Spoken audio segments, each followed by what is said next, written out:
With SketchUp's solid tools, you can create new shapes by combining or cutting one shape with another, making it easy to model an outer shell or joinery. The first step to using the solid tools is making sure your geometry is grouped and, of course, a solid. The solid tools will only work on groups or components, and only on groups made of clean geometry with all surfaces filled. For example, this form is complete at all sides. We can group it and use it with the solid tools. However, this form has a surface missing. We can group it, but it will not work with the solid tools. Similarly, a group needs to be clean without extra edges or surfaces. This form has all sides, but has a stray edge here, an unconnected edge here.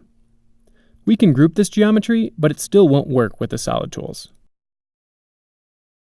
This is also true for hidden geometry, so you may need to turn on hidden edges to check for stray geometry you didn't see. You can, however, have multiple entities grouped. These 4 entities, for example, can all be combined into one group and would work with the solid tools. However, make sure no geometry is overlapping. Again, they need to have complete surfaces all around and be clean of stray geometry, which overlapping geometry creates. Now we are ready to examine the specific solid tools and how they can enhance your workflow. 5 of these tools are available in SketchUp Pro, and the outer shell command is available to all SketchUp users. If you are using SketchUp Make, it's worth remembering that you can ultimately achieve all the same results using the Intersect with Model command. However, the solid tools are available for Pro users to improve production and speed up your process and workflow. Let's start by looking at Subtract. Take 2 separate groups, overlap them, and Subtract will remove the intersecting geometry of one group with the other.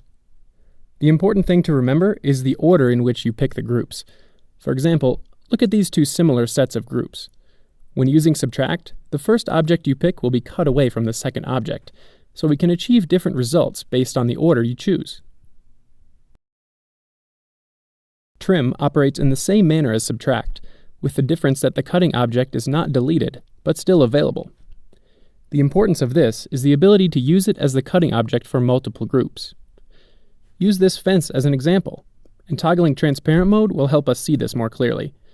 Select the cutting object first, then click on the fence objects in succession to cut that same shape away. Split works by taking the 2 groups and making 3 unique groups. The intersecting geometry is cut away from the 2 original groups and used to make a new 3rd group. Similarly, Intersect uses your 2 original groups and deletes them, leaving only the intersecting geometry. So just remember, Split will convert 2 groups into 3, and Intersect will convert 2 groups into 1. Union will work with more than 2 groups, as many as you'd like in fact, and combine them all into one, intersecting outer geometry and removing the overlapping interior geometry. Toggling transparent geometry will again help us see this. With a number of different groups overlapping, select them all and use Union to combine them into one single object with all the interior geometry removed. It's useful to remember, though, that only overlapping geometry is affected. For example, if I wanted to combine these walls with the ceiling and roof, the interior rooms are not overlapped by other geometry. Therefore, Union combines these entities as we'd hope, with all the rooms remaining and the walls and ceiling merged correctly.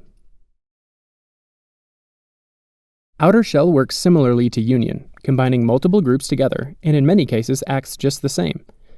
The difference is that outer shell will try to remove interior geometry that Union would leave alone, creating just an outer shell. Any interior geometry that is intersected with other geometry will be affected.